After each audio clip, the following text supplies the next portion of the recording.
You were right. I did lie to you. I shouldn't have, but... All I can say is that if you get this, stay away. When Resident Evil decided to reinvent itself once again in 2017 with RE7, it did so in some major ways, to the extent that even the protagonist that players played as was a completely new character with no previous connection to the series' winding lore and overarching story. Before we begin, please consider subscribing and enabling all notifications by clicking the bell icon. With that out of the way, let's get started. While series fans had become used to playing as extremely capable and established characters like Chris Redfield, Leon Kennedy, Jill Valentine, and others, in RE7 we stepped into the shoes of Ethan Winters, who's just a normal vanilla guy. He was certainly put through the ringer during the events of that game, and he's going to return in his capacity as the primary protagonist in Resident Evil Village.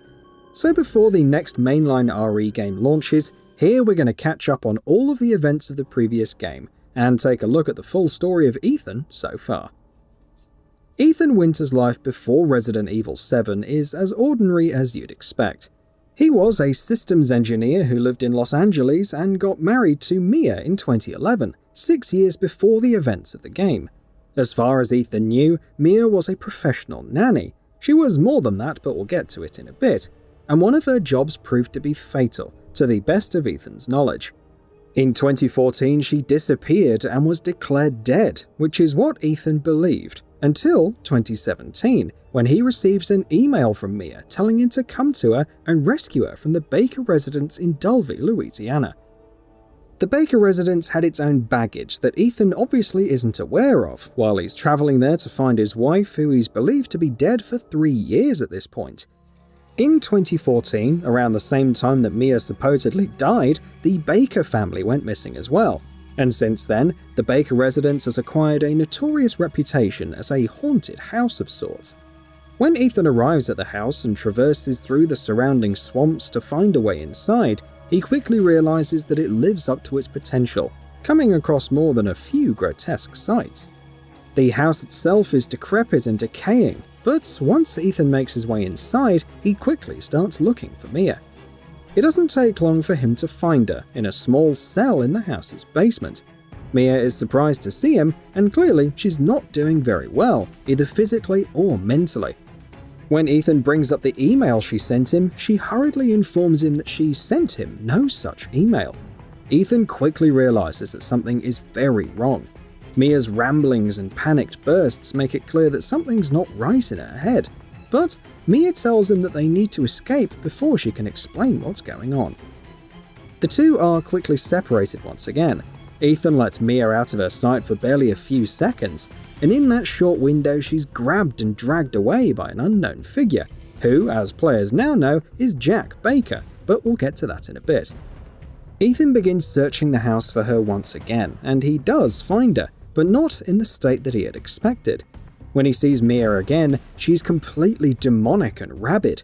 She begins attacking him, and though Ethan attempts to stop her multiple times, she continues to grow increasingly violent and erratic. From stabbing Ethan through his hands to bashing her own head against a wall, Ethan's prolonged encounter with Mia is a horrifying one. Ultimately, he strikes her in the throat with an axe, seemingly killing her. Stunned and dazed as he is, Ethan has no time to process any of it. He hears a phone ringing somewhere in the house, and when he answers it, he speaks with a mysterious woman calling herself Zoe. Ignoring Ethan's questions, Zoe tells him that he can escape through the attic, and Ethan, who doesn't need to be told twice to get out of this madhouse, immediately sets off to look for a way out. Before he can leave though, he's attacked by Mia once again, who, as it turns out, did not die, even from an axe to the throat. She comes at Ethan with a chainsaw, sawing his left hand off in the process. And though Ethan manages to subdue her in a duel once again, he's quickly attacked by a third party. Jack Baker arrives on the scene, welcomes Ethan to the family in a now iconic scene, and knocks him out. When Ethan comes to, he finds himself sitting at a dinner table, surrounded by the entire Baker family. the patriarch, Jack, his wife, Marguerite, their son, Lucas, and a feeble old woman in a wheelchair. All of them are enjoying a disgusting meal, and Ethan's hand has been reattached to his arm and also has a device on his wrist that monitors his vitals. In the horrifying scene that follows, the bakers try to feed Ethan, but are interrupted when a cop, Officer Anderson, arrives outside of the house. The family disperses, heading off to deal with the cop, while Ethan manages to find a way out of the room and escape to another part of the house. After another conversation with Zoe on the phone, Ethan heads to the house's main hall, where he encounters Officer Anderson on the other side of the house's locked entrance. Ethan begs the officer for help, but Anderson isn't entirely sure that Ethan himself is not a suspect for whatever the hell it is that's going on in the Baker residence, and tells him to meet him in the house's garage. Ethan makes his way there and the two begin conversing, but the conversation is quickly cut short. Jack arrives on the scene and slices the cop's head with a shovel and engages Ethan in a grueling duel. Even after multiple blows that should have killed him, Jack refuses to stay down, and the fight ultimately ends when Jack manically shoves Ethan's gun into his own mouth and pulls the trigger, blowing his own head off. Ethan heads back to the house's main hall where he has another conversation with Zoe on the phone. She tells him that she is Jack's daughter and promises to answer his questions once he's found a way out of the house. Ethan sets off to look for a set of keys scattered about the residence, while fighting off several black gooey monstrosities known as the Molded, which were created by the same infection that has overrun the entire Baker residence. On top of that, it turns out that Jack still isn't dead. More encounters follow, ultimately ending with Jack's entire upper body getting decimated. Don't worry though, he still isn't dead. More on that in a bit. Finally free from the house, Ethan heads to a trailer parked close by, where he once again talks with Zoe over the phone. She tells him that she, her entire family and Mia were infected years ago, and that they need a serum to cure themselves. Ethan, who obviously has personal stakes in the matter and wants to cure his wife, agrees to look for the serum. Zoe informs him that he'll need certain components to create the serum, and that he'll find them in Marguerite Baker's old house on the estate, close to the main Baker residence. In the old house, Ethan squares off multiple times against Marguerite, who has the particularly disgusting ability to summon swarms of bugs, and has horrifying abilities herself, similar to her husband. During his time in the old house, Ethan sneaks about while looking for the components to make the serum, and squares off against Marguerite a couple of times. He defeats her for good at the end of their final encounter, with her body calcifying and disintegrating completely. After finding one of the two components needed to make the serum, Ethan heads back to the trailer to meet with Zoe. But of course, things wouldn't end that easily. Zoe is not there, and Ethan is instead greeted by a phone call.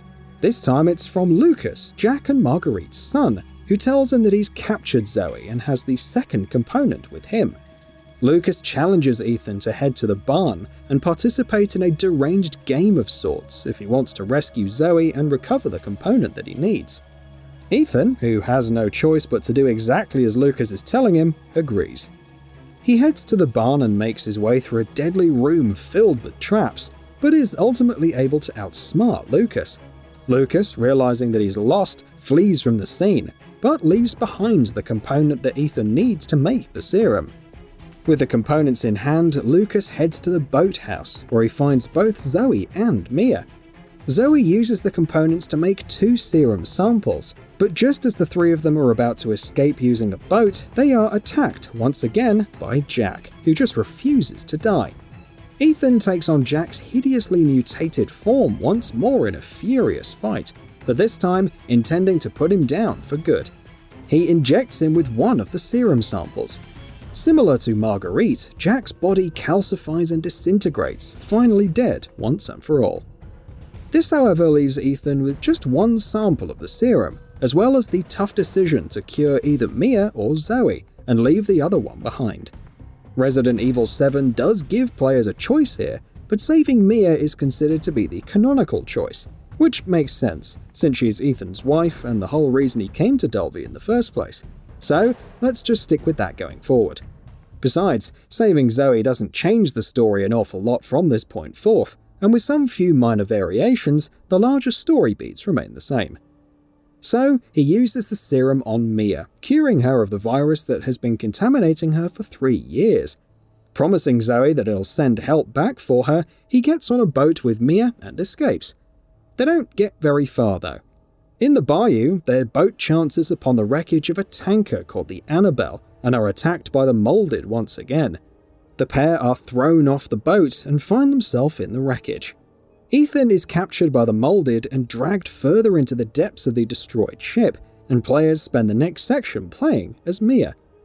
Some important things are revealed during this section. Mia, as it turns out, was never a nanny. She was an operative of the crime syndicate known as the Connections, who were involved in experiments with genetically modified humans to create bioweapons. Their newest bioweapon was a girl named Eveline, whose terrifying abilities are the root cause of the Molded and all of the nightmarish things that have been going on at the Baker residence. 3 years ago, when Mia was presumed dead, she was on a job that involved smuggling Eveline, but Eveline got lost, wrecked the ship, and the ship crashed in the bayous of Dulvey. Here, Eveline and Mia were both found by the Bakers, who took them in to care for them. Eveline's virus, however, infected the Bakers, who were turned into psychotic killing machines. Mia eventually manages to find and rescue Ethan from the mold. She hands him a tissue sample of Eveline that she managed to acquire while she was looking for him in the ship's wreckage, locks herself in, and tells him to head back to the Baker residence to kill Eveline and finally bring this whole ordeal to an end. As Ethan is making his way through a network of salt mines, he spots a squad of Blue Umbrella soldiers arriving at the Baker residence. Blue Umbrella, in case you're wondering, is a company that's dedicated to cleaning up the massive messes that were created by the original Umbrella Corporation. Ethan uses the tissue sample given to him by Mia and makes a nectroxin required to kill Eveline, and eventually arrives at the Baker residence once again. Here it's revealed that the feeble old grandma in the wheelchair was Eveline all along, owing to some weird accelerated aging shenanigans. Ethan injects her with a nectroxin, but that, as you would expect, does not kill her. Summoning all the Molded inside of the Baker residence into her, Eveline engulfs the entire house and grows to monstrous proportions, at which point Ethan takes on her in a dramatic climactic fight. As the fight progresses, a Blue Umbrella chopper arrives on the scene and throws a weapon with anti-regen rounds to Ethan. Using the weapon, he shoots the monstrous Eveline multiple times, killing her and destroying her completely.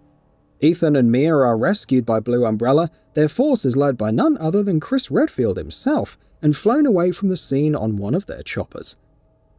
By the time Resident Evil Village begins, 3 years have passed. Ethan and Mia have been living a peaceful life in Eastern Europe and have even given birth to a daughter. Based on what we've seen in RE Village's trailers so far though, it's clear that Ethan's life is going to be turned upside down once again. Chris Redfield is going to arrive soon, and from the looks of it, it seems like he's going to kill Mia, abduct his daughter, and flee to a castle occupied by Lady Dimitrescu, which is where Ethan will be heading to rescue her. What exactly is Chris's role in all this? Why is Ethan's daughter so important that he feels the need to rescue her? Is Mia actually dead? There's no shortage of questions that are swirling around right now, but thankfully, we don't have to wait too long to learn the answers to these questions. And with that, we've reached the end of this video. Have anything to say? Let us know in the comments below. Also, we upload new videos every single day on Gaming Bolt, so please consider subscribing as it really helps us out. Thanks for watching.